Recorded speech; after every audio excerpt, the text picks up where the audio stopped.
Baik, selanjutnya adalah sambutan Ketua Pelaksana Plan Base Week HMPP IPB 2020 untuk Muhammad Fakhrul Anam. Waktu dan tempat saya persilahkan. Assalamualaikum warahmatullahi wabarakatuh. Selamat pagi semuanya.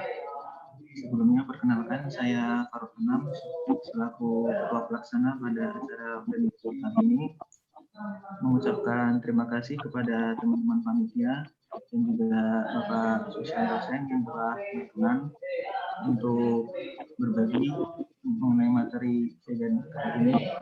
Harapannya untuk peserta baik dari kalangan mahasiswa maupun masyarakat secara umum dapat mengetahui tentang vegan dan menerapkannya pada kehidupan sehari-hari. Dan juga teman-teman yang masih ingin bertanya nanti bisa bertanya kepada Bapak Susianto selaku ahlinya. Kiranya cukup sekian sambutan dari saya. Assalamualaikum warahmatullahi wabarakatuh.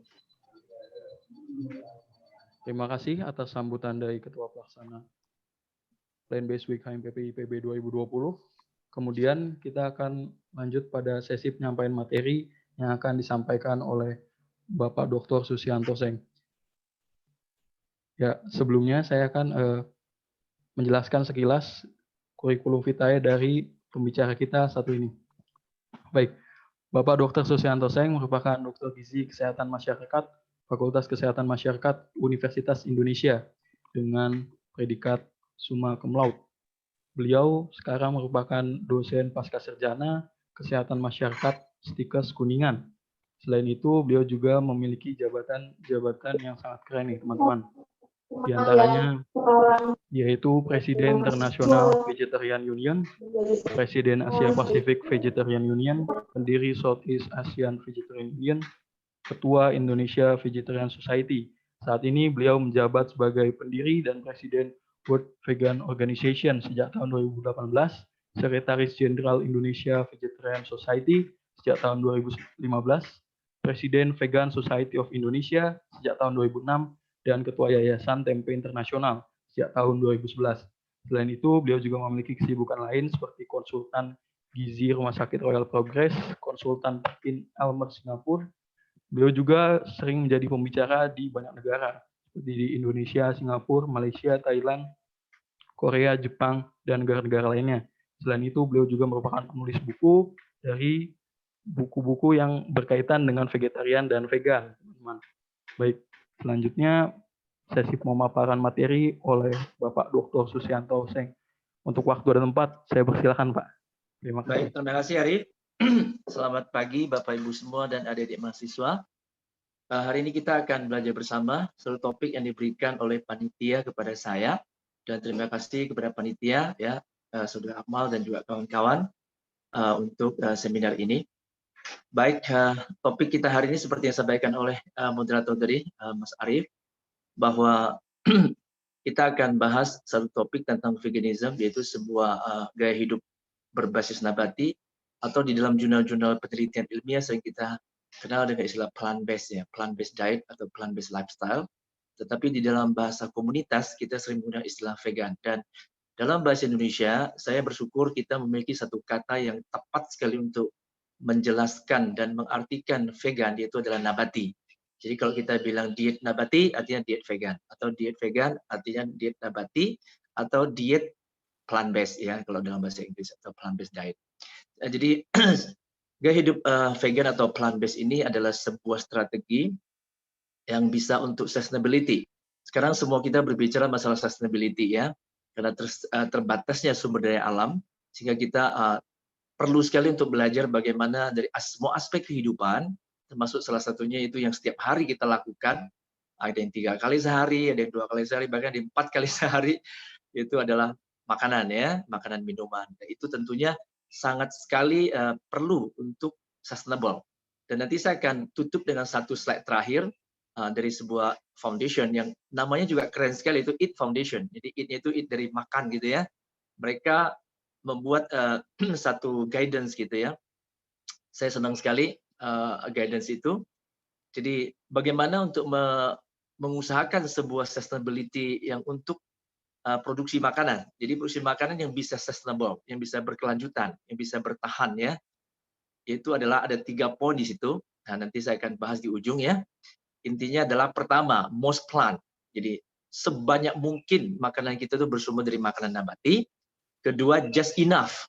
Just enough itu artinya ya makan secukupnya. Makanya nanti kita akan sedikit bicara masalah gizi seimbang ya. Tidak lebih, tidak kurang. Kemudian satu lagi yaitu no waste. Tidak ada yang dibuang. Sekarang kita sedang marak-maraknya berbicara masalah zero waste ya. Jadi kebetulan saya lagi membimbing seorang mahasiswa S2 di kampus kami di Stikes Kuningan tentang penelitian tesisnya itu tentang bagaimana penyuluhan untuk pengelolaan sampah berbasis zero waste ya di sebuah desa di Jawa Barat. Itu menarik sekali. Mudah-mudahan hasilnya nanti akan bisa kita share ya. Baik, tentunya juga untuk well-being ya, untuk kehidupan yang lebih baik. Kita coba slide selanjutnya. Ya, saya akan perkenalkan beberapa jurnal penelitian terpenting yang ditulis dan juga dipublish oleh American Dietetic Association, dan ada 2 tokoh diet vegan yang terkenal di belakang jurnal-jurnal tersebut. Itu yang pertama adalah Brenda Davis, yang kedua Festanto Melina. Mereka ini semua adalah ahli gizi, dietitian yang terregister dari Kanada, dan mereka itu pernah menjadi pengurus daripada ADA, dan mereka menyusun bukan beberapa kali, bukan cuma di tahun 2009, tapi sebelumnya juga ya, dan selanjutnya juga. Mari kita lihat slide selanjutnya tentang jurnal yang merupakan position statement daripada diet nabati. Baik, selanjutnya. Karena waktu kita terbatas, jadi saya agak kebut ya ngomongnya ya. Karena cukup banyak hal yang mau saya sampaikan, biasanya kita hanya terbatas dalam satu topik tentang katakanlah kesehatan gizi atau gizi kesehatan, kemudian tentang lingkungan, tapi kali ini kita berbicara dua-duanya karena masalah sustainability. Jadi di sini dikatakan di Journal of American Dietetic Association tahun 2009, sebenarnya di 2013 mereka ada publish lagi ya. Dan tahun 93 pas 97 mereka juga publish. Jadi 3 kali mereka publish tentang diet vegan, diet vegetarian. Jadi di sini mungkin Bapak Ibu tahu bedanya vegetarian dengan vegan. Kalau vegetarian itu masih ada kelompok yang mengonsumsi susu dan telur yang disebut lacto vegetarian. Tapi kalau vegan ini sering kita sebut sebagai total vegetarian atau lebih tepat plant based atau diet vegan atau diet nabati ya. Jadi tidak mengonsumsi hewani sama sekali.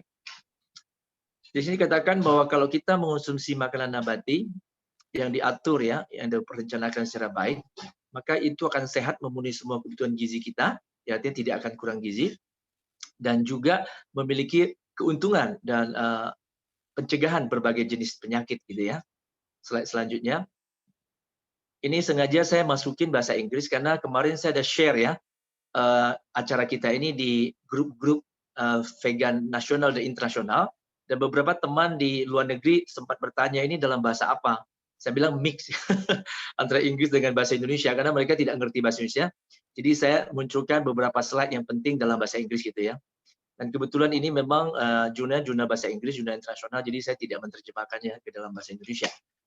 Lalu di sini dikatakan well planned vegetarian diet, jadi diet vegetarian ataupun vegan yang baik itu, yang direncanakan dengan baik, itu juga cocok untuk semua kelompok umur. Jadi sering orang bertanya, apakah cocok cuma untuk orang tua yang sudah beresiko tinggi untuk penyakit, yang makanya disebut penyakit degeneratif karena bertambahnya umur? Saya bilang tidak, dan ini juga dibuktikan oleh berbagai jurnal, tidak hanya ADA, juga ada AND ya, saya tidak masukkan di sini, itu Academy of Nutrition and Diets and Dietetics ya, juga menyampaikan hal yang sama setelah mereka studi berbagai banyak jurnal, dan kemudian mereka mengambil kesimpulan dari berbagai hasil penelitian tersebut.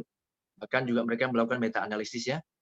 Lalu kita lihat di sini dikatakan cukup gizi untuk semua kelompok umur dengan menganut ataupun mengaplikasikan pola makan berbasis nabati. Jadi mulai dari ibu hamil, ibu menyusui, kita sebut bumil ya, ibu menyusui, lalu busui ya, ibu menyusui, itu laktasi gitu ya, pregnancy itu ibu hamil. Kemudian infansi ya, kita tahu itu infant, jadi bayi dalam bahasa Indonesianya, yaitu di bawah 12 bulan ya. Di atas 12 bulan sudah bukan bayi namanya, itu anak gitu. Kita mengenal ada baduta, balita, batita dulu ya, kemudian balita, kemudian umur sekolah, usia sekolah, remaja, dewasa ya, childhood di sini ada masa kanak-kanak, adolescence itu adalah dewasa, bahkan sampai kepada lansia dan atlet gitu ya. Semuanya cukup gizi dengan pola makan berbasis nabati atau vegan. Slide selanjutnya. Lalu dikatakan juga kenapa bisa memiliki begitu banyak benefit untuk nutritional status, untuk status gizi dan juga kesehatan, karena konsumsi berbasis nabati tentunya rendah kolesterol ya, karena memang semua nabati tidak mengandung kolesterol, termasuk durian dan santan kelapa. Nanti ada slide-nya di belakang ya. Lalu juga rendah saturated fat, karena kita tahu lemak jenuh itu lebih banyak di hewan. Dan lemak jenuh dalam tubuh malah meningkatkan kolesterol jahat atau LDL, sedangkan lemak tidak jenuh yang banyak di nabati atau di vegan itu malah menurunkan LDL, kolesterol jahat ya. Lalu di sini juga karena ada tinggi konsumsi serat. Nah, kebalikan daripada kolesterol, semua makanan hewani tidak mengandung serat ya. Sedangkan semua nabati mengandung serat. Jadi ini dua hal penting yang perlu kita catat. Semua makanan hewani tidak mengandung serat tetapi mengandung kolesterol. Ikan juga mengandung kolesterol. Banyak orang bilang ikan tidak mengandung kolesterol, salah ya. Sebaliknya, semua makanan nabati tidak mengandung kolesterol, termasuk durian dan juga yang ditakutin orang tentang kelapa, baik minyak maupun santannya, kemudian juga alpukat, ya orang takut itu mengandung kolesterol. Padahal semua nabati tidak mengandung kolesterol. Tapi semua makanan nabati mengandung serat. Serat itu bisa menurunkan apa? Menurunkan kolesterol, menurunkan kadar gula, menurunkan kadar lemak, terutama trigliserida. Dan apalagi bisa mencegah kanker, terutama kanker kolon. Itu banyak hasil penelitian membuktikan seperti itu. Jadi serat ini penting sekali dan itulah yang merupakan keunggulan daripada makanan nabati yang tidak dimiliki oleh makanan hewani ya. Termasuk antioksidan, banyak juga di nabati seperti vitamin C ya. Daging nggak memiliki vitamin C ya. Jadi vitamin C itu banyak di buah-buahan ya. Kemudian juga apalagi vitamin A dalam bentuk beta karoten, vitamin E, tocopherol ya. Kemudian juga vitamin D tentunya kita dapat gratis dari bantuan sinar matahari yang mengandung ultraviolet B yang bisa merubah kolesterol dalam tubuh kita menjadi vitamin D yang bisa membantu penyerapan kalsium untuk kesehatan tulang dan juga untuk meningkatkan imunitas tubuh, terutama di dalam melawan penyakit infeksi dan juga penyakit degeneratif ya, terutama di masa COVID seperti ini. Jadi ini penting sekali. Malam nanti saya juga akan bicara satu sesi tentang bagaimana meningkatkan imunitas tubuh, mencegah COVID-19 melalui pola makan nabati. Lalu fitokimia. Nah, fitokimia ini banyak jenis ya. Ada yang kita kenal karotenoid ya. Kemudian juga flavonoid seperti isoflavon, genestin, glisitin, daxin yang ada di produk-produk kedelai sehingga terbukti bisa menurunkan risiko kanker payudara sampai 30%. Jadi produk kedelai bukan meningkatkan risiko kanker payudara seperti kepercayaan orang pada umumnya, ya isu-isu di masyarakat, tapi justru penelitian jurnal ilmiah membuktikan bahwa konsumsi produk kedelai seperti tahu, tempe, kemudian sari kedelai bisa menurunkan risiko kanker payudara sampai 30% karena ada fitokimia namanya isoflavon. Jadi isoflavon inilah yang disalahartikan menjadi fitoestrogen yang katanya bisa meningkatkan risiko kanker. Itu keliru ya. Jadi itulah yang kita dapatkan dari buah-buahan, sayur-sayuran, kemudian biji-bijian dalam bentuk multigrain. Bahasa Indonesia ya tetap biji ya. Lalu seed juga kita bilang biji kayak biji kuaci gitu ya. Pumpkin seed, sunflower seed, dan juga nuts. Ya, nuts dan bean ini sebenarnya beda dalam bahasa Inggris. Tapi bahasa Indonesia kita sekali lagi terjemahan cuma kacang gitu. Soybean kita bilang kacang kedelai. Peanut kita bilang kacang tanah. Padahal itu berbeda ya. Pada intinya secara gizi, nut lebih tinggi lemak, sedangkan bean lebih rendah lemak gitu ya. Baik, selanjutnya. Jadi tidak heran kalau konsumsi nabati itu memiliki IMT atau indeks massa tubuh ya, itu lebih normal, kemudian juga risiko atau angka kejadian jantung koroner lebih rendah, juga hipertensinya lebih sedikit ya, kemudian juga kolesterolnya lebih normal. Jadi lebih rendah di sini bukan berarti rendah, tapi maksudnya normal, tidak tinggi gitu, tidak over gitu. Lalu juga lebih low rate untuk hypertension tadi sudah saya sebut, dan juga diabetes juga lebih rendah. Kemudian juga kanker terutama prostat dan kolon ini kan berkaitan banget sih dengan lemak dan protein hewani gitu ya. Jadi protein nabati itu lebih aman, bisa menurunkan risiko kanker, tapi protein nabati, protein hewani nanti saya akan kasih lihat penelitiannya lebih meningkatkan risiko kanker ya. Slide selanjutnya. Nah, di sini kita lihat kan pernyataan dari apa tuh? Medical Association (AMA), itu semacam ID-nya Indonesia, Ikatan Dokter Indonesia, kalau di sana nama AMA ya. Mereka bilang 90-97% penyakit jantung itu bisa dicegah dengan diet nabati, yaitu diet vegetarian atau diet vegan. Kemudian nanti saya akan kasih lihat perbandingan risiko penyakit antara vegetarian dengan vegan. Jadi vegetarian masih konsumsi protein hewani, lemak hewani dalam bentuk telur, susu, dan produk olahannya. Sedangkan diet nabati atau diet vegan sudah tidak konsumsi semua hewan, termasuk susu dan telur. 40-60% risiko kanker katanya juga bisa dicegah atau dihindari dengan tidak makan daging. Ini dari American Cancer Society, kayak semacam Yayasan Kanker Indonesia ya, di sana nama American Cancer Society. Dan lalu ada penelitian dari Cornell University, yaitu dari Colin Campbell, Profesor Colin Campbell. Beliau menemukan bahwa protein dari plant atau dari nabati seperti wheat ya, soybean itu malah menurunkan risiko kanker. Berbeda dengan protein hewani yang beliau temukan bisa meningkatkan risiko kanker. Lalu ini dari laporan The Inter-Society Commission, sorry yang sebelah kiri, maaf saya baca sedikit. For heart disease, di sini malah ditemukan bahwa risiko jantung koroner pada perokok dan pemakan daging itu tinggi sekali sampai 70%. Tapi begitu dia stop merokok tapi masih konsumsi daging, turun ke 50% risiko jantung koroner. Seorang lacto-ovo-vegetarian itu vegetarian yang masih konsumsi susu telur, walaupun sudah tidak konsumsi hewan, tetapi masih memiliki risiko jantung yang sangat tinggi, 39%. Jadi beda tipis lah dengan meat eaters gitu ya, dan non-smoker. Tapi pada kelompok vegan atau total vegetarian atau pure vegetarian, itu risiko jantung koroner terendah, cuma 14% gitu ya. Baik, slide selanjutnya. Lalu Profesor Colin Campbell, waktu saya menemani beliau untuk seminar tentang plant-based diet, beliau ini sangat top sekali di dunia, dari Cornell University. Dia terkenal dengan penelitiannya di China, makanya dibukukan menjadi The China Study. Selama 30 tahun lebih mencari hubungan antara gizi dan penyakit. Dia temukan orang-orang di desa di China, risiko jantung koroner, diabetes, hipertensi, stroke itu lebih rendah penyakit degeneratifnya dibandingkan orang-orang di kota. Ya. Slide selanjutnya. Kami waktu itu seminar di Singapura ya. Dan Profesor Colin Campbell ini termasuk dosen saya ya. Jadi dosen saya di Gizi UI itu adalah salah satu menjadi murid beliau waktu di Cornell. Dan katanya di dalam penelitian beliau disingkat menjadi satu kalimat ini ya, 80-90% dari semua penyakit kanker, cardiovascular disease, penyakit kardiovaskular itu jantung dan pembuluh darah, stroke dan juga hipertensi gitu ya. Dan penyakit degeneratif yang lain atau penyakit tidak menular yang kita sebut PTM ya, dalam bahasa Inggris juga NCD, non-communicable disease, itu bisa di-prevent, bisa dicegah sampai hari tua hanya dengan mengadopsi pola makan berbasis nabati. Yaitu pernyataan beliau dari 30-an tahun lebih ya. Bapak Ibu bisa baca, adik mahasiswa bisa baca bukunya yang tebal sekali dari The China Study, itu rangkuman dari seluruh penelitian beliau selama 30-an tahun. Ini sebuah penelitian gizi dan penyakit yang sangat komprehensif. Makanya kami waktu kuliah gizi penyakit di kampus saya sempat membawakan buku ini juga kepada teman-teman dan dosen untuk kita pelajari bersama saat itu. Slide selanjutnya. Ya, lalu saya memperkenalkan teman saya, Dr. Michael Kraper, ini dokter vegan dari Amerika, dari California. Untuk kami Kongres Gizi Vegan Sedunia, World Vegan Nutrition Conference di Los Angeles dan San Francisco. Sudah bisa lihat hasil penelitian beliau banyak di digestion. Slide selanjutnya. Jadi Bapak Ibu bisa lihat dia lebih tinggi dari saya loh. Padahal saya udah sangat tinggi ya. Jadi siapa bilang vegan itu stunting, vegan itu kurang gizi ya, under nutrition segala macam.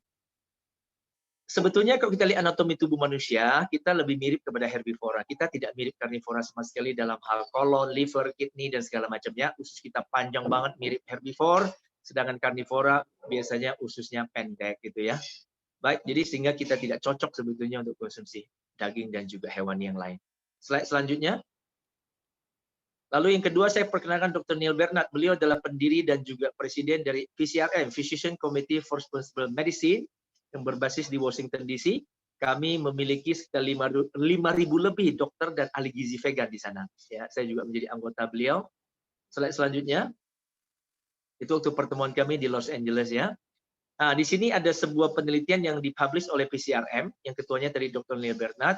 Di sini kalau Bapak Ibu baca di bawah agak kecil ya, saya sebutkan saja. Journal of American College Nutrition ya. Di sini dikatakan hubungan konsumsi antara gizi dan penyakit kanker terutama. Yang tengah itu daily intake, asupan harian. Sebelah kiri decrease risk, menurunkan risiko. Sebelah kanan increase risk. Bapak Ibu bisa men-zoom ya di layar masing-masing. So everybody can zoom your screen to enlarge this screen to see clearer. Untuk melihat lebih jelas apa yang ada di dalam slide ini, saya bacakan. Kalau kita daily intake of 2 glasses of milk will increase the risk of prostate cancer by 60%. Kita bisa meningkatkan risiko kanker prostat dengan mengonsumsi 2 gelas susu sehari sebanyak 60% risiko kanker prostat akan meningkat. Begitu juga dengan dairy proteins, itu ada protein susu meningkatkan risiko kanker prostat sebanyak berapa di situ? 32%. Itu juga dengan kalsium suplemen meningkatkan risiko kanker prostat 51%. Jadi hati-hati konsumsi suplemen hanya dibutuhkan untuk orang yang membutuhkan, orang sakit, orang defisiensi, bukan kita yang orang normal yang tiap hari makannya sehat gitu ya, yang makannya cukup itu. Malah kelebihan suplemen membawa dampak negatif bagi tubuh. So the side effect of supplement can destroy most of our organ in our body. Kemudian konsumsi 2 gelas alkohol ya. So the daily intake of 2 to 3 glasses of alcohol will increase the colorectal cancer by 21%, meningkatkan risiko kanker prostat, kanker kolon ya, atau kanker usus besar sebanyak 21%. Itu juga dengan processed meat, ya naik juga 21% dengan 50 gram konsumsi daily atau asupan harian. Lalu 120 gram, maksud saya 120 gram untuk red meat dan 50 gram untuk processed meat. Processed meat tahu ya, daging olahan. Lalu cruciferous vegetable sebaliknya. Jadi kalau kita lihat, yang di atas itu semua hewani. So from the above portion of this table, actually this is daily intake of the animal products will increase the prostate cancer and the colorectal cancer risk. But the bottom, the bottom part of this table, which is coming from vegetables or plant-based food, will decrease the risk of most cancer. Kita lihat di sini ada cruciferous vegetable, biasanya broccoli, cauliflowers ya, tahu cauliflowers? Apa itu namanya? Kembang kol ya, itu termasuk cruciferous vegetable, bisa turunkan risiko kanker prostat, kanker kolon ya. Kemudian konsumsi buah-buahan juga turunkan risiko kanker payudara. Itu juga dengan karotenoid tadi yang saya bilang, yang berwarna orange ya, termasuk umbi-umbian, kayak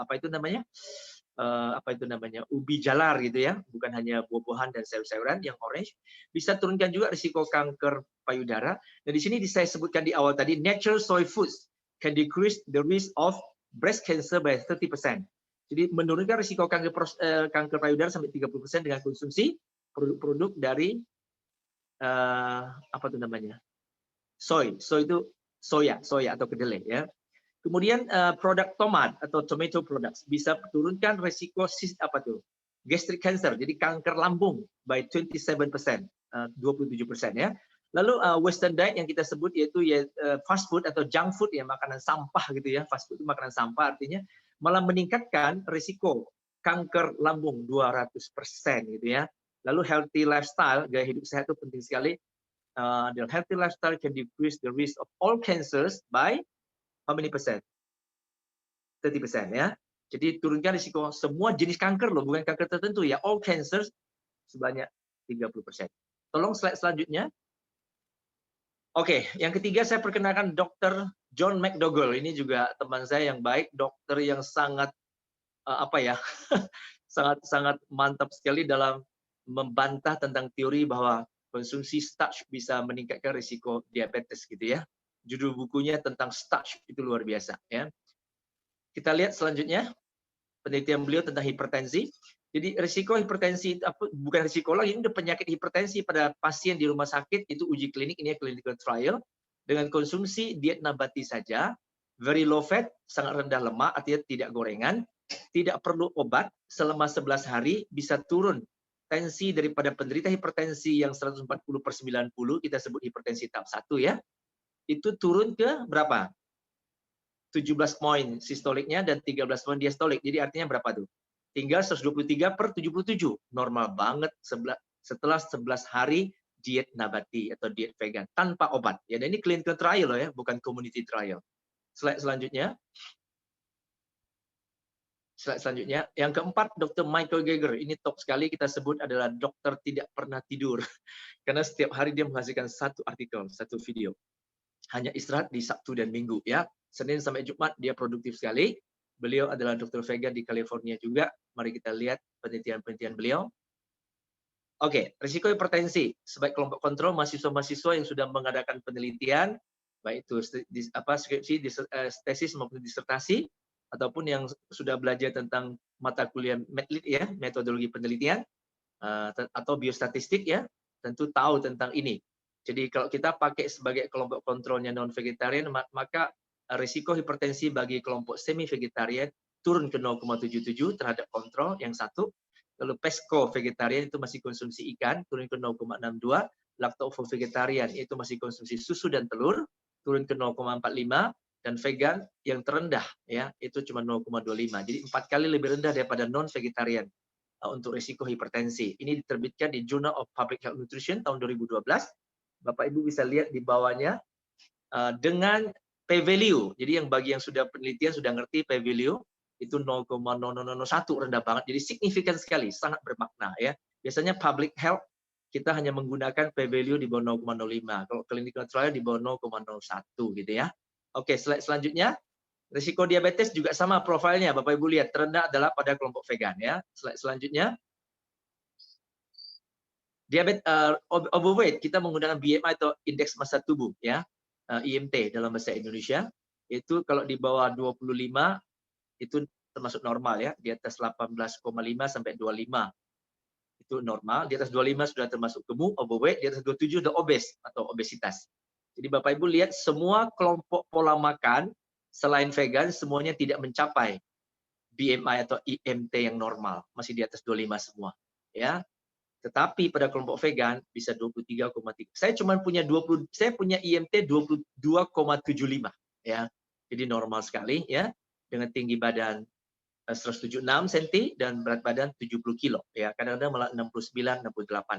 Jadi cara menghitung BMI adalah kilogram berat badan per meter kuadrat dari tinggi badan. Jadi jangan dibagi sentimeter, tapi jadikan meter dulu ya. Jadi kalau saya 70 kilo dibagi 1,76 meter kuadrat, bukan dibagi 176 cm kuadrat ya, dijadikan meter dulu satuannya. Slide selanjutnya. Next slide. Nah, sedikit saya singgung tentang 4 set 5 sempurna. Tahun 55 diperkenalkan 4 set 5 sempurna. Tahun 93 sudah dirubah oleh Kementerian Kesehatan, itu namanya Departemen Kesehatan, menjadi piramida gizi seimbang. Tidak ada istilah lagi 4 set 5 sempurna. Tidak ada istilah 5 sempurna, harus minum susu baru 5 sempurna. Itu tidak benar. Ya, sekarang kita tidak mengajarkan lagi tentang 5 sempurna.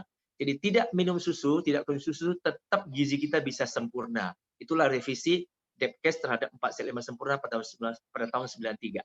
Tapi di sini masih dianjurkan 2-3 porsi konsumsi protein hewani dan 2-3 porsi protein nabati. Coba kita lihat selanjutnya. Slide selanjutnya. Next slide. Ini sedikit saya masukkan ya. Ini adalah dari UNICEF ya. Jodohnya bayi ya ASI. Jadi kita itu bukan anak sapi, kita itu anak ibu ya. Jadi slogan kesehatan kita sekarang adalah susu sapi untuk anak sapi, susu ibu untuk anak ibu. Itu yang benar ya. Baik, selanjutnya. Nah, tahun 2014 diganti di tumpeng gizi seimbang. Ini menarik sekali. Bapak Ibu coba lihat, yang lainnya sama semua dengan yang tahun 1993 yaitu piramida gizi seimbang, tapi di sini ada hal yang sangat penting yang menarik. Coba lihat di bagian protein, nomor 3 dari bawah. Bawah itu kan karbohidrat kompleks ya, bukan simple ya, bukan gula, bukan madu, bukan sirup gitu ya, tapi adalah makanan pokok, yaitu dalam bentuk umbi-umbian, biji-bijian, itu semua adalah kompleks karbohidrat, itu penting. Kemudian sayur-sayuran, buah-buahan, kiri kanan.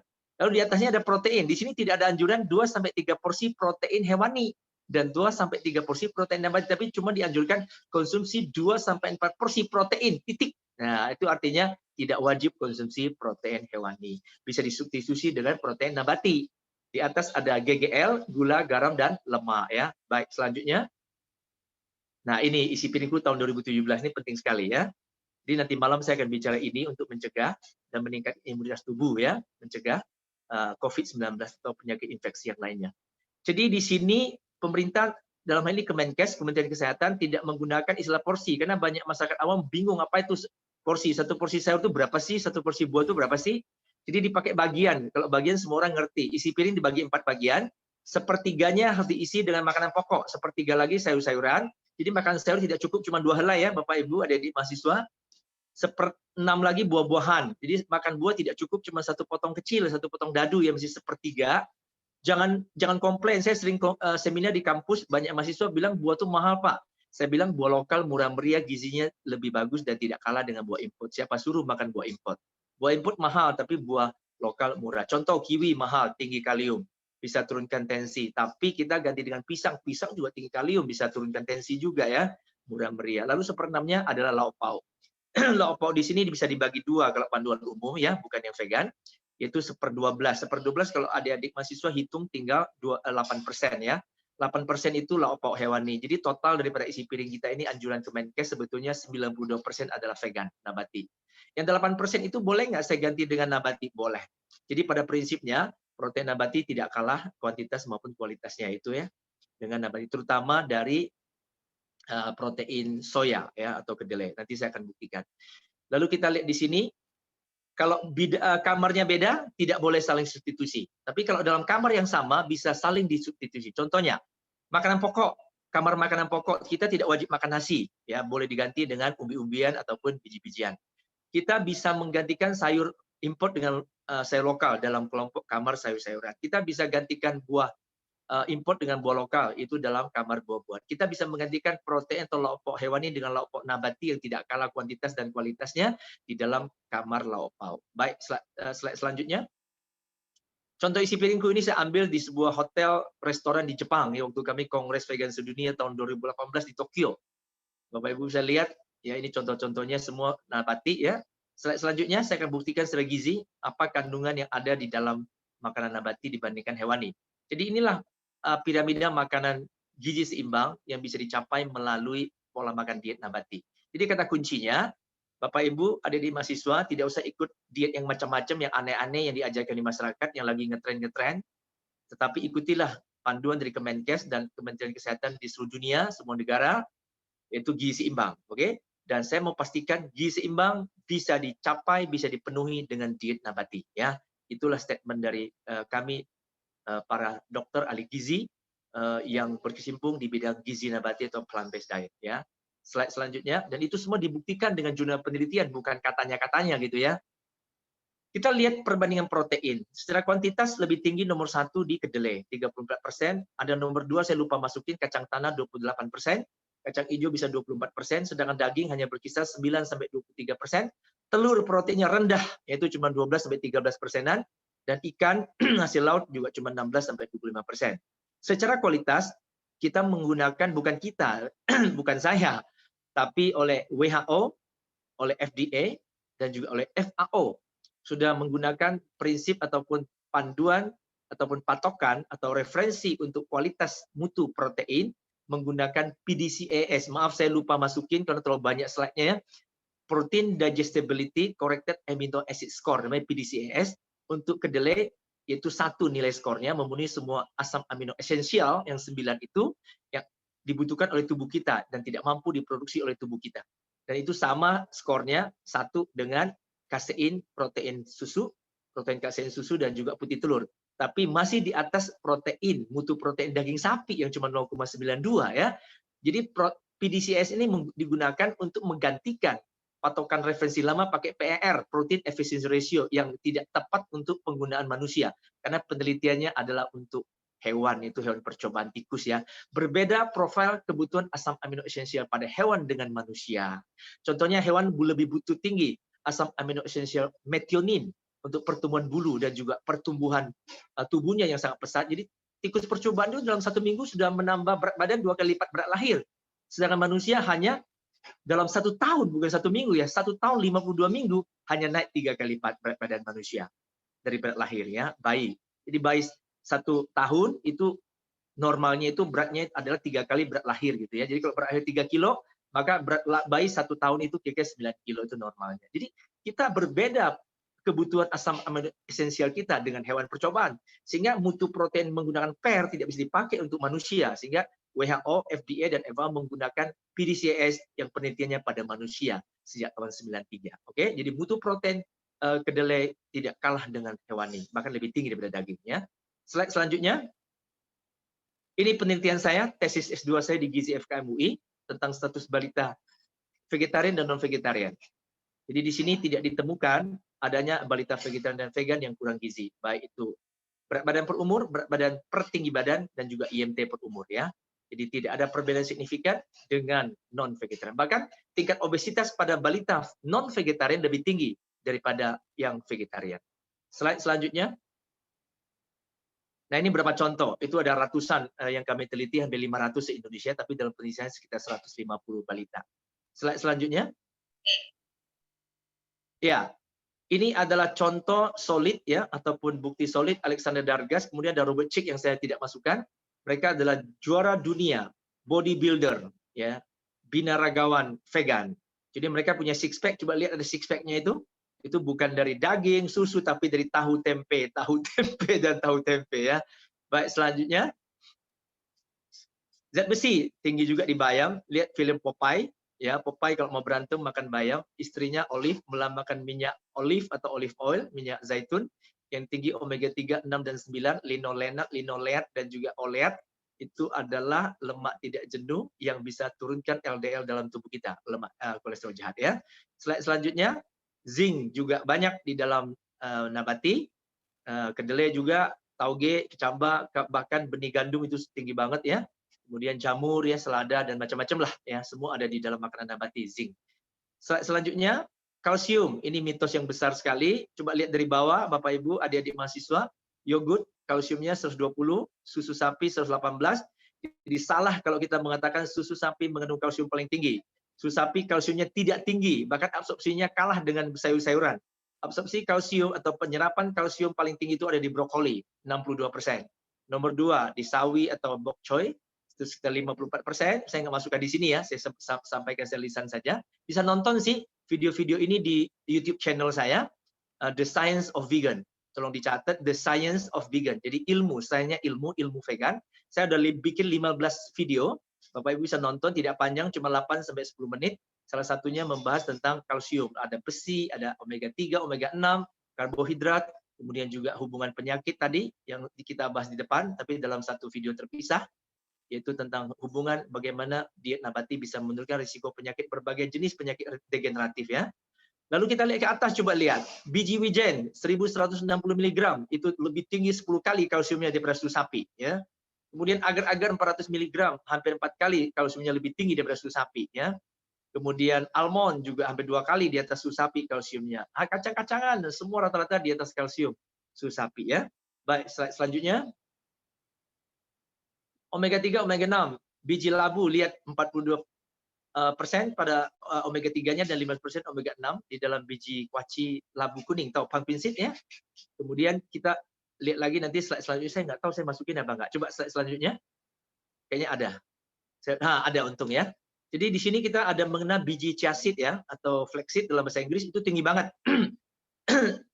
Jadi chia seed, flaxseed atau biji rami itu kandungan omega 3-nya di atas ikan ya. Jadi ikan bukan makanan yang mengandung omega 3 paling tinggi. Dan omega 3 ini tidak termasuk tidak thermal stable.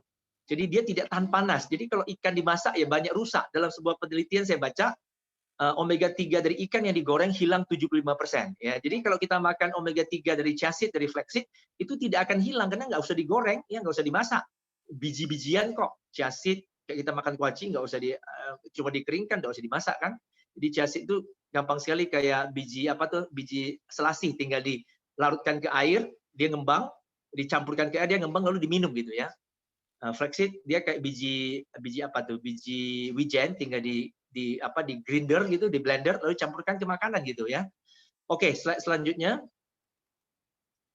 Udah tinggal sedikit ya, ini tempe terakhir ya. Tempe itu adalah hasil penelitian saya tentang B12 tempe di disertasi S3 saya di Gizi FKM UI. Dan saya menemukan kandungan B12 di tempe 3,9 mikrogram, sudah di atas B12-nya daging sapi yang cuma 3 mikrogram ya, itu tentunya per 100 gram sampel. Kami pernah menulis artikel tentang tempe lebih unggul dari daging di tablet Nova, dan juga jurnal penelitiannya hasil penelitian ini sudah saya terbitkan, termasuk tadi yang gizi balita, status gizi balita vegetarian dan non vegetarian. Lalu B12 tempe sudah saya masukkan ke proceeding international conference ya. Baik, selanjutnya. Coba lihat kandungan gizi tempe dari bawah nomor 2 ya, besi coba ya. Besi tempe itu 10 mg, 10 kali di atas daging kambing. Daging kambing cuma 1 mg, 7 kali di atas daging ayam yang cuma 1,5, kira-kira 4 kali di atas daging sapi yang cuma 2,8. Jadi saya bisa mengatakan bahwa besi tempe 10 kali di atas daging, tapi harganya 10 kali di bawah daging. Saya sampai dipanggil dekan saya, waktu promosi doktor, dipanggil dokter tempe. Saya bilang saya bangga jadi dokter tempe ya, Pak Dekan, terima kasih. Karena tempe itu gizinya bagus, harganya murah meriah, dia adalah pahlawan atau saya sebut Dewi Fortuna ya, pahlawan gizi untuk menolong masyarakat yang ekonomi lemah untuk memenuhi gizi. Jadi gizi tempe jauh di atas daging, tapi harganya jauh di bawah daging. Kalsium tempe, perhatikan, kalsium tempe 129, sudah di atas susu sapi yang tadi cuma 118, tapi dia sekitar 9 sampai 11 kali di atas daging ya.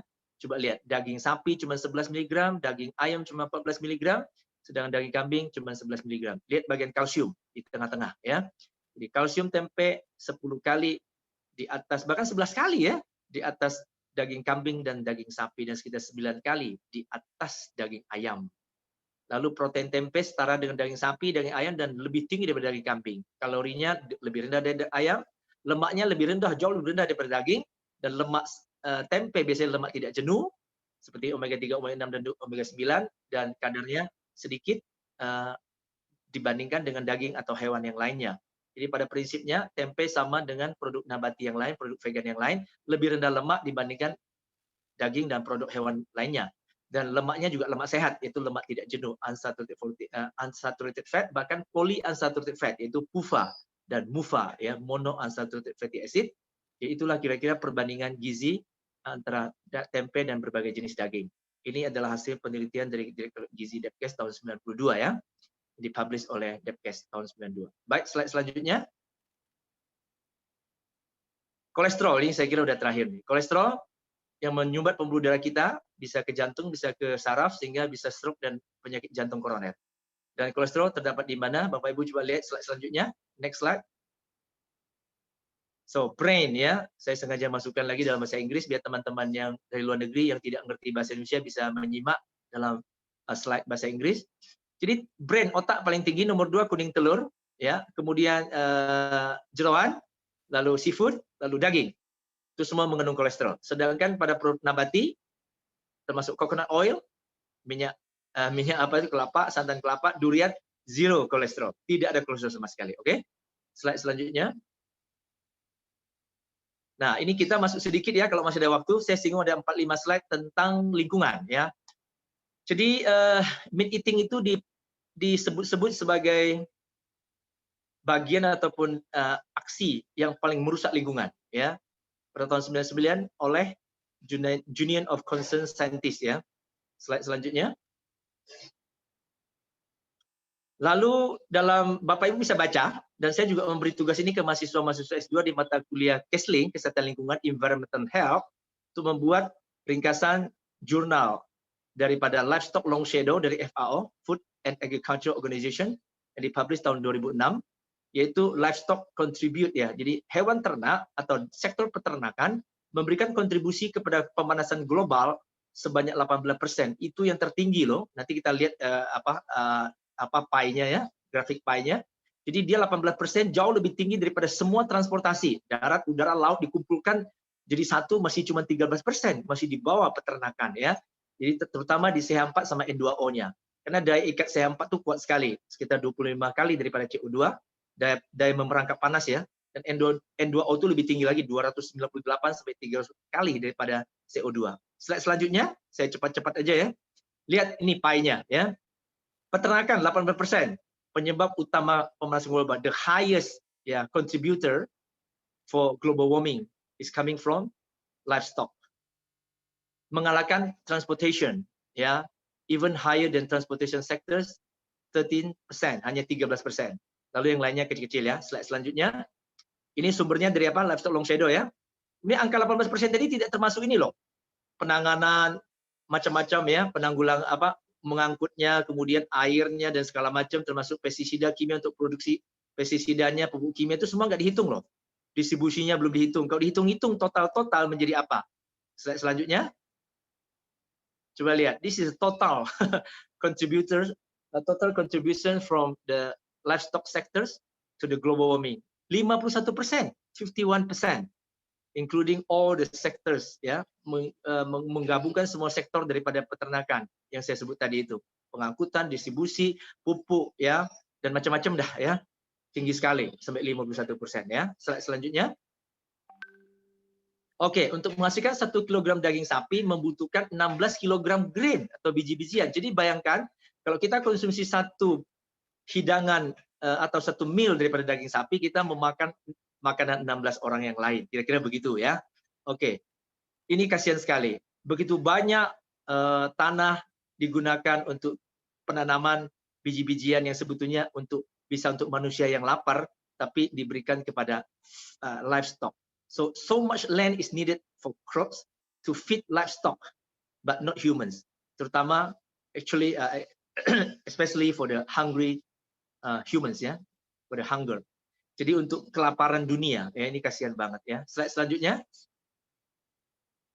Oke lah, ini yang merupakan slide nomor 2 terakhir, ya, bahwa efisiensi produksi protein hewani dan nabati. So the efficiency of proteins, animal proteins and plant proteins production. So this is the comparison. Untuk produksi protein hewani, so to produce 1 kilocalorie of animal proteins, we need 25 kilocalorie.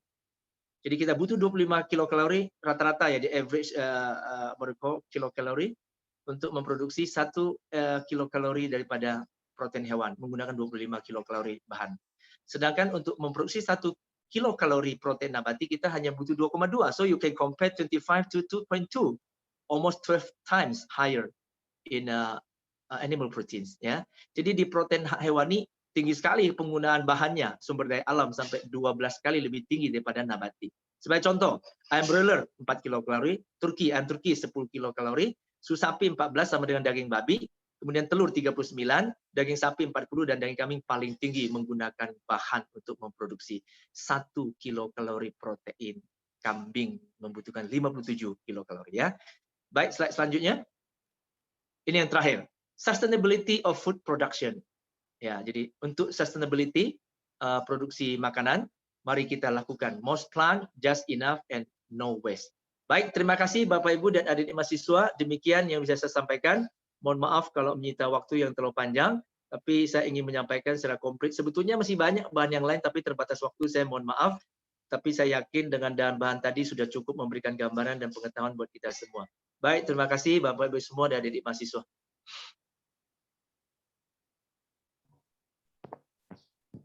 Terima kasih atas materi yang telah diberikan oleh Bapak Susianto.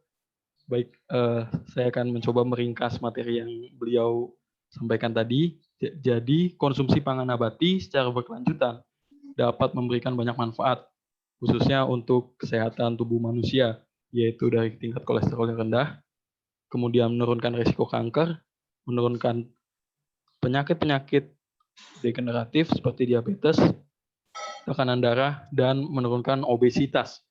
Kemudian, dari jurnal-jurnal yang telah disampaikan oleh beliau, 80 hingga 90% semua tipe kanker atau penyakit kardiovaskular dan penyakit degeneratif dapat dicegah dengan diet konsumsi pangan nabati.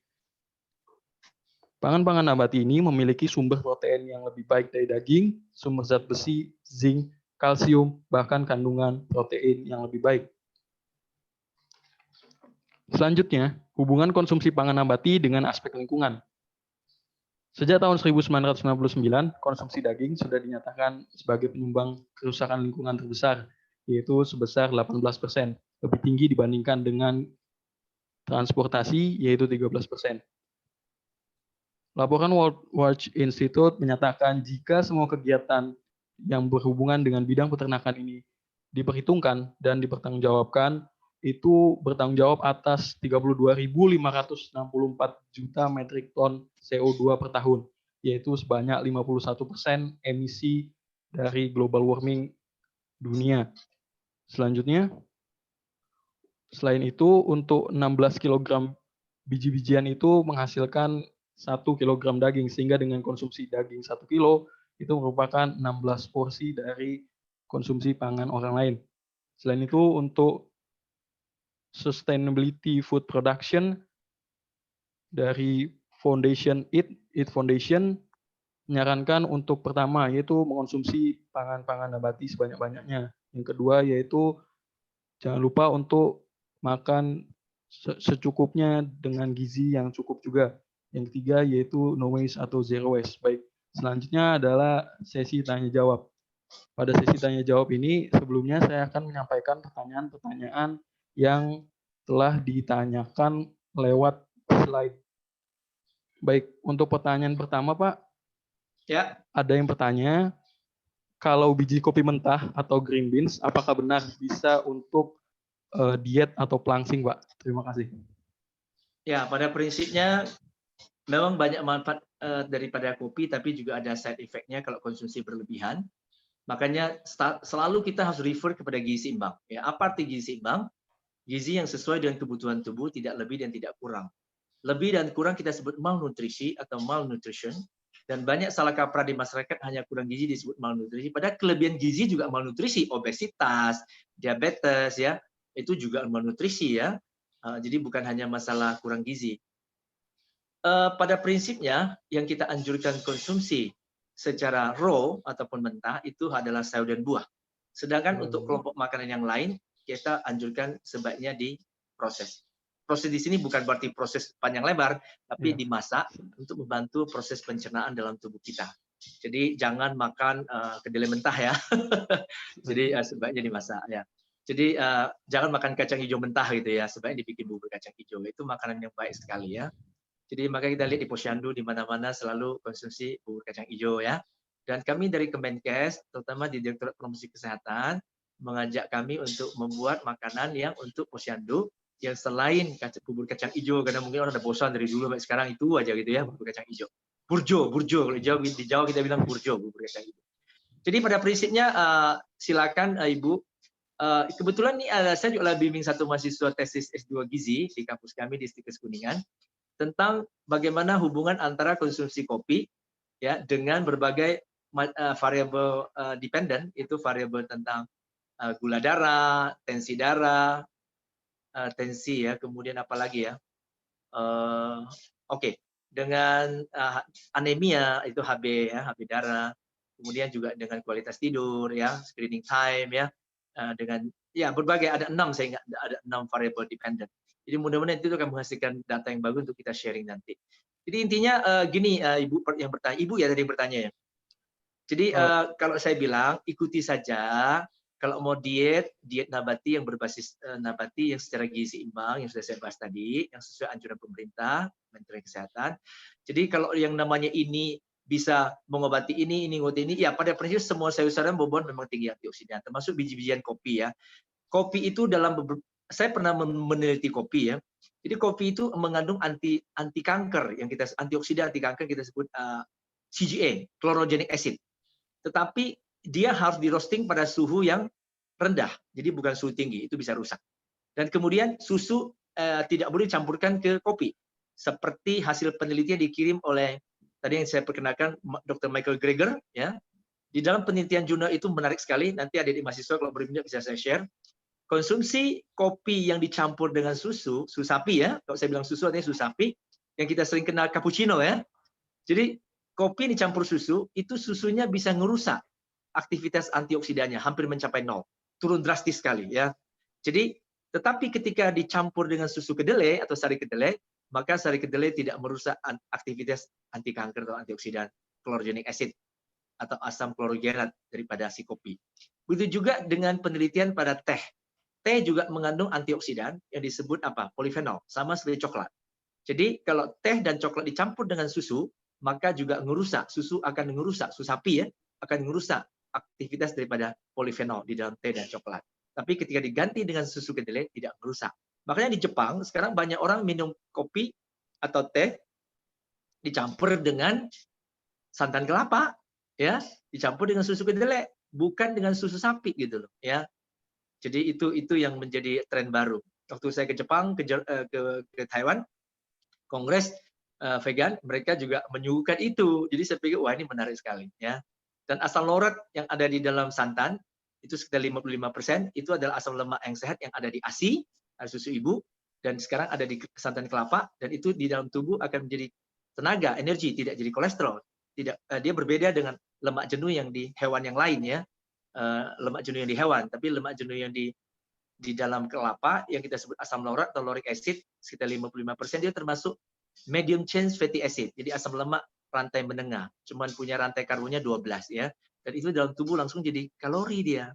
Dia cepat sekali dan dia tidak jadi kolesterol. Dan itu ternyata dalam penelitian di Jepang juga bisa mencegah dan bahkan mengobati ya dalam tanda petik ya. Jadi bisa menanggulangi yang namanya Alzheimer atau pikun gitu ya. Salah satu penyakit demensia gitu. Saya kira itu. Baik Bapak, terima kasih atas jawabannya. Selanjutnya ini ada pertanyaan lagi Pak. Ya. Ini pertanyaannya adalah bagaimana cara menyelaraskan antara pola hidup atau makan sehat dengan tingkat ekonomi masyarakat, karena masih banyak makanan yang jauh dari segi kesehatan. Ya, justru inilah jawabannya. Jadi saya masih ingat beberapa waktu yang lalu saya seminar dengan beberapa sekolah. Ada guru sekolah yang nanya begini, ya kita di desa ekonomi lemah, bagaimana bisa memenuhi kebutuhan gizi seimbang? Sebenarnya justru pola makan diet nabati, diet vegan untuk memenuhi gizi seimbang adalah diet ataupun pola makan yang paling murah meriah. Mau cari kemana sumber protein yang murah selain dari tempe, tahu dibandingkan dengan daging, ikan, susu, telur? Itu sumber protein paling murah dari nabati, yang gizinya nggak kalah, harganya jauh lebih murah. Sayur-sayuran jelas nabati, buah-buahan jelas nabati, semua import, semua lokal, nggak usah import. Bahkan yang penting kalau kita punya halaman, tanam sendiri, saya aja tanam sendiri gitu, ya. Mau di atas rumah, kayak di depan rumah, halaman bisa sayur buah, ya. Bahkan kacang-kacangan juga bisa. Jadi semua itu bisa kita upayakan seminim mungkin biayanya. Justru inilah jawabannya. Kenapa kita mesti makan sumber protein mahal dari daging, dari hewan? Kita bisa mendapatkan dari nabati yang murah meriah. Dan inilah solusi yang paling utama sebetulnya untuk mencapai gizi seimbang, supaya tidak malnutrisi, tidak lebih, tidak kurang. Lah di kota banyak orang duitnya banyak malah berlebihan. Di dunia juga begitu. Negara-negara maju sampai obesitas, penyakit yang kelebihan gizi karena dia makmur ekonominya. Sementara negara yang berkembang malah kurang gizi sampai ada yang mati kelaparan. Catatan WHO berapa? 40.000 orang mati setiap hari karena apa? Bukan karena penyakit loh. Karena kelaparan. Starvation. Kasihan banget gitu, ya. Nantilah masih ada kok banyak slide yang mau saya share bahwa bagaimana kalau kita menghentikan konsumsi yang dipakai oleh pakan ternak itu bisa diberi makan kepada berapa miliar manusia. Itu ada data-datanya semua, tapi karena waktu terbatas saya nggak bahas di sini deh. Baik. Terima kasih Pak. Selanjutnya pertanyaannya ini Pak. Apakah konsumsi kedelai dapat mengganggu keseimbangan hormon pada wanita, Pak? Tidak, justru kedelai itu dikenal sebagai isoflavon yang disalahartikan dengan fitoestrogen. Isoflavon yang jenis tin, glisitin, dan DZ itu, kalau dia difermentasi dari kedelai menjadi tempe, aktivitas antioksidan anti kankernya meningkat. Maka cara pronunciation-nya berubah, cara melafalkannya. Jadi jenis tein, glisitein, dan dexein untuk menunjukkan bahwa aktivitas di dalam tempe itu lebih tinggi karena setelah fermentasi ya. Memang fermentasi dari kedelai menjadi tempe itu meningkatkan mutu gizi seperti mineral, kalsium, besi, zinc juga lebih mudah diserap di dalam tubuh kalau itu datang dari tempe ketimbang kita datangnya dari tahu atau dari kedelai ya, karena sudah difermentasi, asam fitatnya sudah dirubah jadi senyawa lain inositol dan 6 molekul asam fosfat ya H3PO4 sebagai hasil daripada kerja enzimatik daripada enzim fitase yang ada di dalam Rhizopus oligosporus sebagai starter tempe. Kita sering bilang ragi tempe, padahal itu bukan ragi, itu jamur sebetulnya, itu malt ya, kapang. Jadi ya karena udah bilang ragi ya ragilah, padahal itu salah kaprah di masyarakat ya. Kalau kita bikin roti atau kita bikin tape itu baru ragi namanya, yeast bahasa Inggrisnya. Tapi kalau di tempe Rhizopus oligosporus, Rhizopus oryzae itu bukan ragi, bukan yeast, itu malt ya, itu kapang dalam bahasa Jawa atau jamur bahasa Indonesianya. Sehingga dalam tempe yang sudah jadi kita lihat ada lapisan putih jamur itu micelia namanya ya. Makanya nanti Mas Arief kalau punya anak kasih nama micelia namanya ya. Itu zat gizi jamur yang bagus yang bisa membantu pencernaan dalam tubuh kita ya. Lalu di situ ada genistein. Ada anak teman saya yang vegan, lahirnya 4,7 kilo. Ayo loh. Anak vegan kok bisa 4,7 kilo? Mamanya tidak diabetes loh ya. Siapa bilang anak vegan itu kurang gizi? Nantilah, saya masih banyak data yang hasil penelitian kita di FKM UI di gizi tentang bagaimana status status gizi ibu VG dibandingkan ibu non VG. Bagaimana kenaikan berat badannya tidak kalah dengan yang kelompok kontrol itu dari non VG, bahkan lebih tinggi daripada standar. Referensi 12,5 kilo penambahan berat badan selama usia kehamilan. Berat lahir rata-rata juga bagus 3,2 kilo pada anak-anak VG ya, vegetarian dan vegan. Di atas rata-rata berat badan dari kelompok kontrol, yaitu anak atau bayi yang lahir dari ibu yang tidak VG gitu ya. Jadi itu kira-kira gambarannya. Baik Pak, terima kasih. Selanjutnya ini ada pertanyaan yang berhubungan atau berkaitan dengan vegan Pak. Pertama, yaitu apakah risiko yang dihadapi seorang vegan jika tidak suplementasi vitamin B12? Kemudian yang kedua yaitu apakah vegan harus suplementasi EPA atau DHA? Kemudian apakah ada risikonya jika tidak melakukan suplementasi? Ya, jadi baik vegetarian maupun vegan karena tidak konsumsi hewani, lalu mereka akan dikatakan lebih berisiko untuk defisiensi B12. Sebetulnya B12 kalau di atas 50 tahun di Amerika SOP-nya adalah semua orang mau VG mau non VG semua diberi suplementasi bahkan injeksi ya B12 ya. Jadi B12 ini sebetulnya juga tidak diproduksi oleh hewan. Jadi daging sapi ataupun hewan, produk-produk hewan mengandung B12 bukan karena diproduksi oleh tubuh hewan itu, tapi yang memproduksi B12 adalah bakteri ya. Jadi contoh, kenapa tempe ada B12? Karena di dalam proses fermentasi tempe terdapat dua jenis dari hasil penelitian ya kita di Indonesia, yaitu dua bakteri, yaitu yang kita sebut B12 producing bacteria. Bakteri yang bertanggung jawab untuk memproduksi B12, yaitu adalah Citrobacter frendi, dan Klebsiella pneumoniae ya. Mereka dua-dua ini menghasilkan B12 dan ditambah lagi dengan bakteri-bakteri lain yang ada di tubuh hewan dan di tumbuh-tumbuhan yang sebetulnya bisa memproduksi B12. Tapi pada tumbuh-tumbuhan, dia itu biasanya di permukaan. Sehingga pada zaman sekarang begitu higienis, semua kita cuci bersih steril, sehingga B12 pada tumbuhan hilang. Tapi bersyukur banget, dengan teknologi kita juga bisa mensintesa B12, sehingga makanan-makanan fortifikasi tidak mesti suplemen ya. Suplemen itu adalah pilihan terakhir lah, last choice gitu. Kita bisa makan makanan seperti sereal, susu, kedelai, orange juice, segala macam yang sudah fortifikasi B12 ya. Dan itu bisa mencukupi. Bahkan tempe itu kadarnya sudah lebih tinggi B12 daripada daging kan yang saya sebutkan tadi. Dan memang tidak semua negara memproduksi tempe sehingga mereka menggunakan fortified food ya, B12 fortified food. Jadi intinya adalah kalau kita tidak VG pun bisa berisiko turunnya B12 kalau memang tubuh kita mengalami kesulitan absorpsi. Jadi walaupun kita bisa konsumsi B12 cukup, tapi kalau tubuh kita sudah mengalami kesulitan mengabsorpsi B12 karena ada intrinsic factor namanya di dalam tubuh kita itu yang bisa menyerap B12. Kalau itu bermasalah juga seberapa banyak pun kita intake masuk B12 dalam bentuk suplemen sekalipun dosis tinggi tetap tidak bisa diserap oleh tubuh kita. Sehingga satu-satunya cara adalah injeksi yang mengelola injeksi B12. Jadi saya kira itulah. Jadi tidak berarti orang vegan dan orang vegetarian selalu defisiensi B12. Di B12 juga bisa terjadi pada kelompok yang non VG. Tetapi itu masalah kecil kok, gampang sekali tinggal konsumsinya. Tempe kemudian penelitian Profesor Watanabe di Jepang juga sama. Cuman kalau saya kan di tempe, kalau beliau itu di di seaweed ya, seaweed itu juga mengandung B12 yang dia aplikasikan kepada balita vegan. Jadi saya kira itulah pilihan-pilihan kita dan alga juga ada yang mengandung B12 ya. Jadi paling bagus memang kalau mau aman yaitu melalui fortified food ya kalau kita mau aman. Tapi kalau tidak ya bisa kalau kita memang rajin ya makan yang saya sebut tadi makanan kayak tempe, seaweed, alga gitu. Saya kira itu. Baik Pak, terima kasih. Kemudian ini ada pertanyaan lagi Pak yang sangat menarik. Jadi tadi maaf Mas Arief ada satu yang ketinggalan saya baru ingat. Itu tentang DHA dan segala macam tadi ya. EPA ya Pak. Jadi gini, ya DHA kemudian omega 3 dalam bentuk ALA ya. Jadi yang linear gitu. Yang omega 3 asam linolenat ya, kemudian yang turunannya itu salah satunya DHA gitu ya.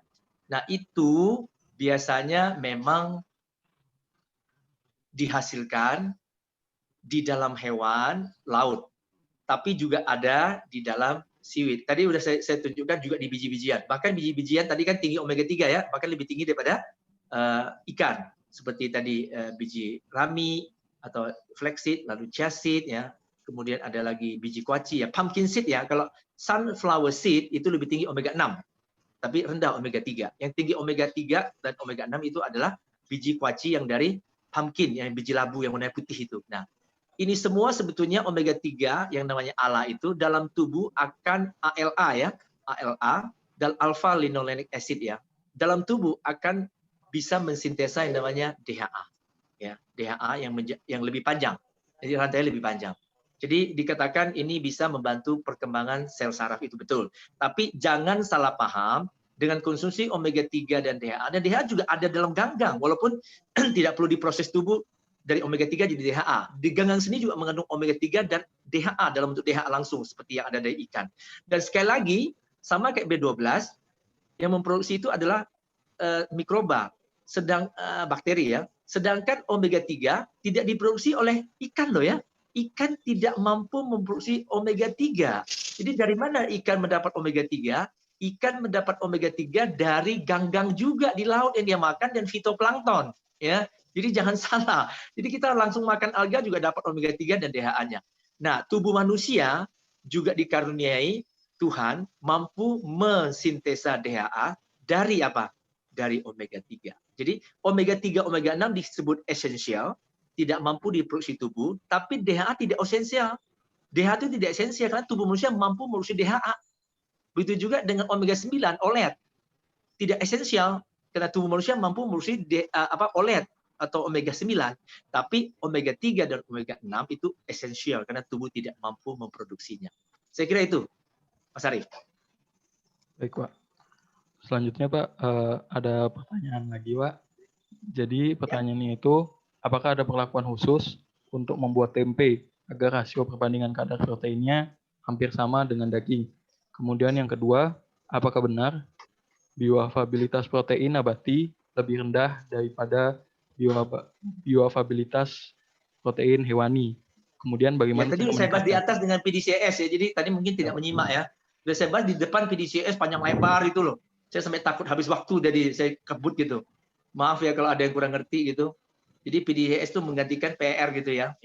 Jadi yang menentukan bilang bioavailabilitas ataupun mutu protein absorpsinya pada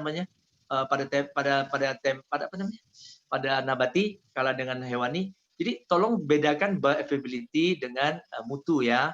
Jadi bioavailability itu kan daya cernanya, kemudian daya serap beda lagi ya. Jadi kalau daya cerna itu kalau mau dibandingkan malah protein dari produk nabati yang diolah malah lebih tinggi pada daging ya. Bisa sampai 97 sampai 99% digestibility-nya ya. Daya cernanya. Tapi kalau bioavailability ketersediaan ini yang kita kaitkan dengan masalah mutu ya. Jadi mutu di sini tentunya udah saya bahas tadi di PDCS yang lebih cocok karena penelitian pada manusia. Sedangkan yang PR itu yang mengatakan bioavailability atau mutu protein daripada hewan yang lebih bawah daripada nabati itu karena penelitian pada hewan. Jadi kebutuhan asam amino esensialnya beda profilnya. Saya beri contoh tadi kan, methionine memang lebih tinggi di hewan, lebih rendah di nabati. Tapi serendah-rendah nabati sudah mencukupi, yaitu 25 saya masih ingat angkanya ya. 25 untuk methionine di protein nabati, terutama di kedelai itu sudah cukup untuk kebutuhan manusia. Karena tubuh manusia tidak butuh methionine tinggi, tidak sama dengan pada hewan percobaan tikus yang butuh methionine tinggi. Karena untuk memproduksi apa? Bulunya. Kita kan tidak usah banyak bulu kan, kita bisa pakai baju itu loh ya. Sedangkan hewan dia pertumbuhan bulunya tinggi sekali, pesat, dia butuh methionine banyak. Itu juga untuk pertumbuhannya yang 2 kali lipat dalam hanya seminggu gitu loh. Sedang manusia tadi sudah jelaskan panjang lebar, kita setahun aja hanya naik 3 kali lipat ya. Sedangkan pada tikus itu seminggunya naik 2 kali lipat, itu kan cepat sekali, maka dia butuh methionine lebih tinggi ya. Ya pastilah dia dikasih dengan kedelai ya beda dengan dikasih daging gitu ya. Jadi memang beda, tapi kita nggak butuh itu, makanya kedelai saja kalau untuk manusia sudah memenuhi syarat PDE1 gitu. Bahkan lebih tinggi daripada yang sapi loh yang cuma 0,92 itu. Saya tidak masukin sih data di sini karena itu terlalu ilmiah soalnya. Jadi karena ini kan seminar umum. Jadi kalau di kampus biasanya saya paparkan itu atau di Kementerian Kesehatan ya. Saya kira itu. Baik, Pak. Kemudian ini, Pak, pertanyaan terkait makanan berlabel vegan, Pak.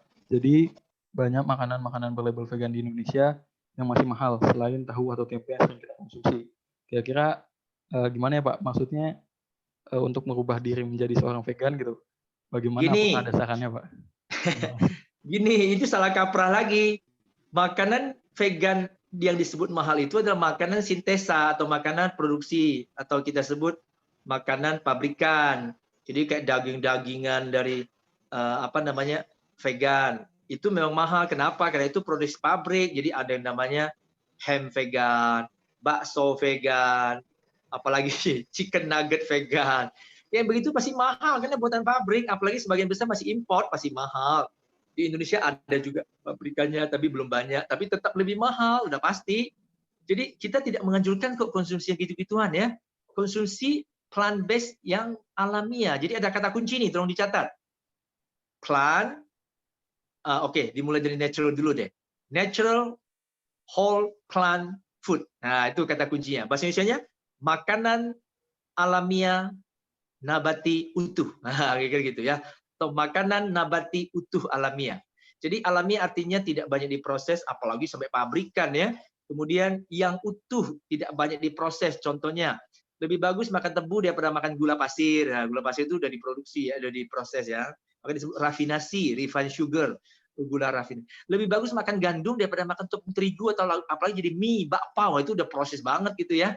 Jadi lebih bagus makan gandum utuh ya, namanya whole grain atau whole wheat ya. Jadi kira-kira gambarnya begitu ya. Jadi itu saat namanya utuh. Kedua adalah plant nabati. Ketiga alamiah, yaitu alamiah bukan yang sintetik, bukan buatan kimia sintetik, tapi yang kimia alamiah ya. Itu yang lebih sehat. Jadi itu kalau yang begitu mau komplain juga mahal, nggak mungkin ya. Masa sayur lebih mahal daripada daging? Ya enggak lah ya. Tempe lebih mahal dari daging? Ya enggak ya. Cara bikin tempe sama aja standar, kalau mau saya ajarin nanti ya. Cara apapun tetap menghasilkan tempe dengan kadar protein yang sama dengan daging, bahkan lebih tinggi dari daging kambing ya. Bahkan kalau kedelai yang bagus varietasnya atau varietas unggul itu proteinnya bisa sampai 40% loh, bukan 34 loh. Tapi yang kayak di Amerika, di Kanada, ya di China itu rata 34%. Tapi di Indonesia ada loh kualitas kedelai unggul yang sampai 40% kadar proteinnya ya.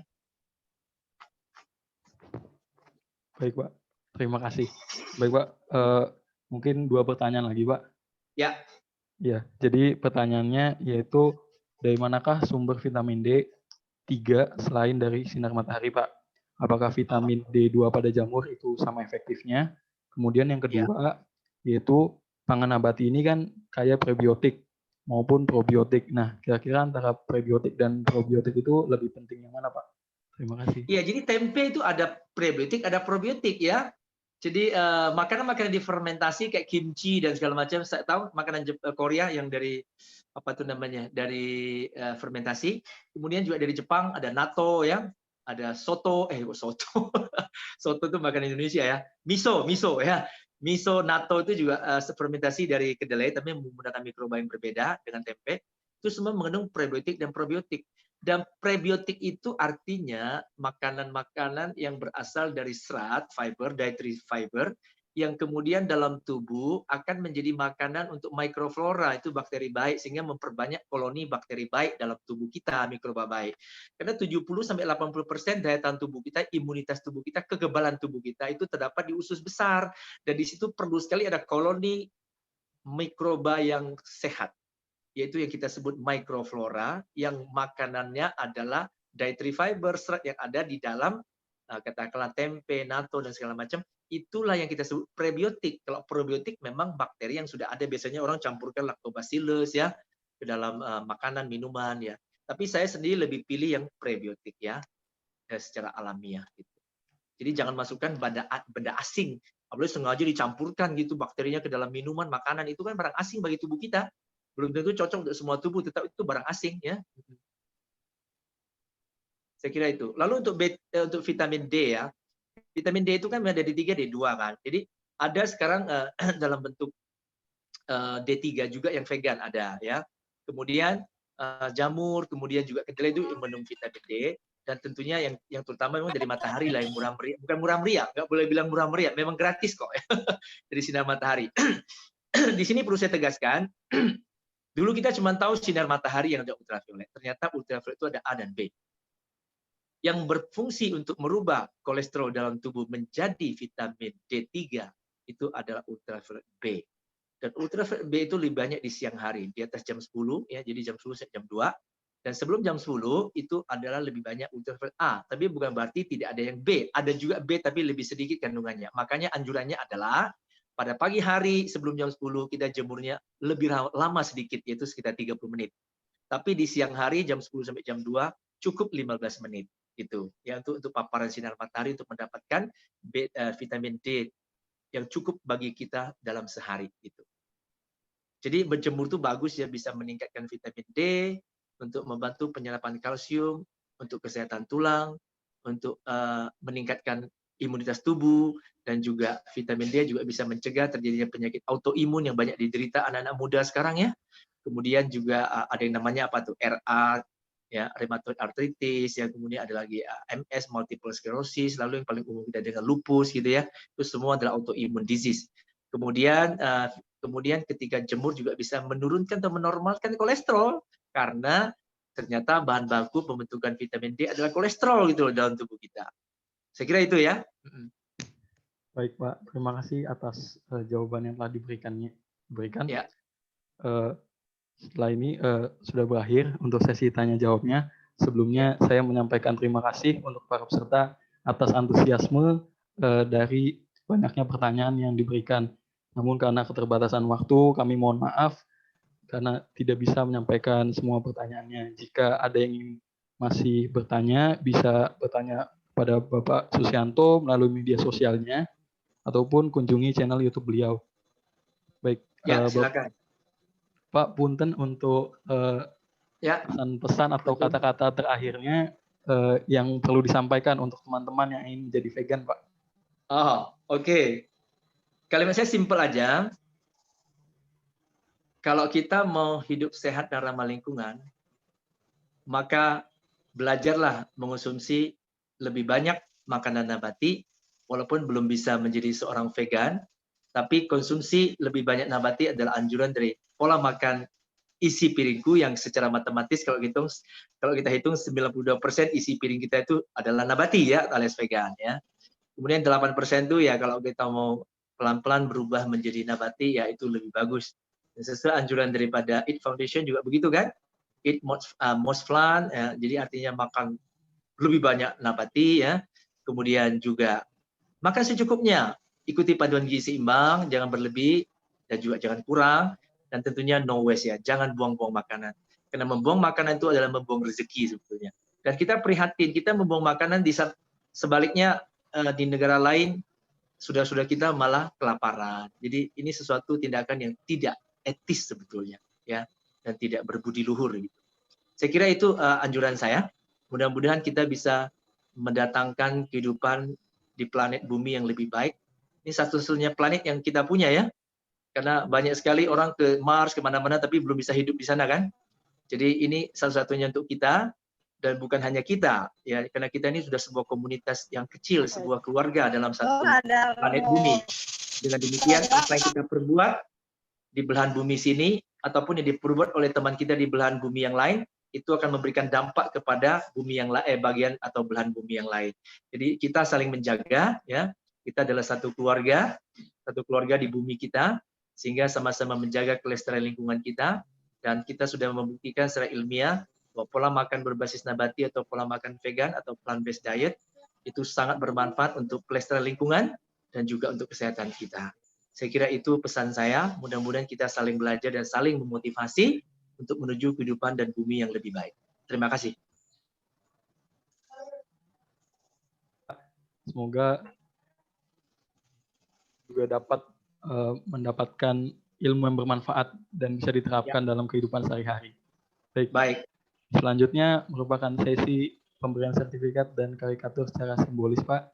Ya, baik. Melalui virtual. Baik, terima kasih. Siapa yang melukis ini? Hah?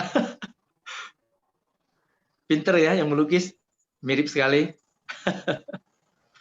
Tapi perasaannya saya tidak pernah punya baju coklat deh kayaknya.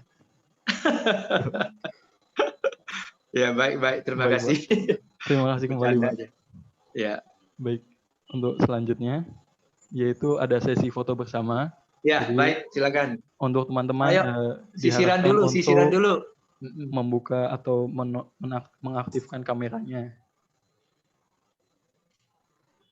Oke, untuk panitia bisa dibantu untuk fotonya.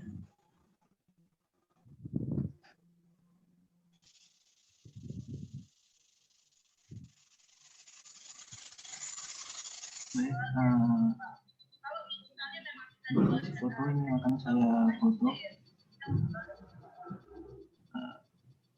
Sebentar. Untuk yang flat 1, 2,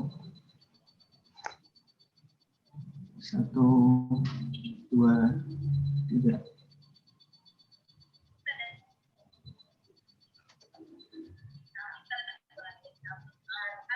Baik, sudah. Oke, terima kasih atas bantuannya, panitia.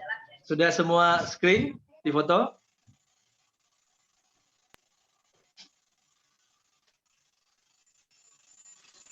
Semua screen sudah difoto ya, Mas Arief? Sudah, Pak. Sudah, Pak. Oke, makasih. Baik. Selanjutnya ini merupakan link presensi akhir. Ya. ipb.link/absensi-akhir. Baik, selanjutnya merupakan kita sudah sampai di penghujung acara. Kami dari pihak panitia Plan Based Week MPP IPB 2020 mengucapkan terima kasih banyak kepada Bapak Dr. Susianto Seng atas Sama-sama, waktu terima dan kasih. tempatnya yang telah memberikan materi yang sangat fenomenal sekali mengenai vegan. Kemudian Terima kasih. terima kasih banyak juga kami ucapkan kepada para peserta yang telah mengikuti kegiatan ini dengan antusias. Kami mohon maaf jika ada pertanyaan-pertanyaan yang tidak sempat tersampaikan. Jika iya masih ingin bertanya, silakan bertanya langsung ke media sosial Bapak Susianto. Selanjutnya ini ada pengumuman dari panitia mengenai Challenge Plan Based Week. Untuk panitia, saya persilahkan. Baik, ini ada challenge Plan Based Week dengan ketentuan sebagai berikut. Challenge itu diadakan dari tanggal 5 sampai 16 Oktober dengan cara memposting di feed Instagram berupa foto ataupun video mengenai tema Plan Based Week, yaitu memasak ataupun review kandungan atau juga manfaat satu menu makanan berbasis tumbuhan. Nanti dipost di feed Instagram dengan cara mention IG HMBPI IPB dan juga dengan tagline HMBPI IPB #Wirabongga #PlanBasedWeek serta mengajak 5 teman kalian. Nantinya akan ada akan diambil 3 peserta yang mendapatkan reward sejumlah 5 nih. Mungkin bagi teman-teman bisa meramaikan nanti. Dan pengumuman pemenang pada tanggal 17 Oktober 2020. Nanti juga akan di-share di grup mengenai challenge ini. Terima kasih. Baik. Itu ada pengumuman challenge atau lomba yang diadakan oleh kepanitiaan MPP IPB 2020. Oleh karena itu untuk teman-teman atau peserta yang lain jika memiliki waktu dan ingin menangkan hadiah bisa ikut ya. Baik, kita sudah sampai di penghujung acara. Terima kasih atas waktu dan partisipasi yang sangat aktif dari para peserta. Saya Arifki Nur Hidayatullah undur diri. Selamat pagi dan salam sejahtera untuk kita semua. Terima kasih Bapak Susianto. Selamat siang Bapak Ibu semua, adik-adik mahasiswa. Terima kasih. Sampai jumpa. Terima kasih kembali, Pak. Terima kasih Bapak Susianto Ya, telah mengisi acara. sama-sama. Terima kasih Akmal.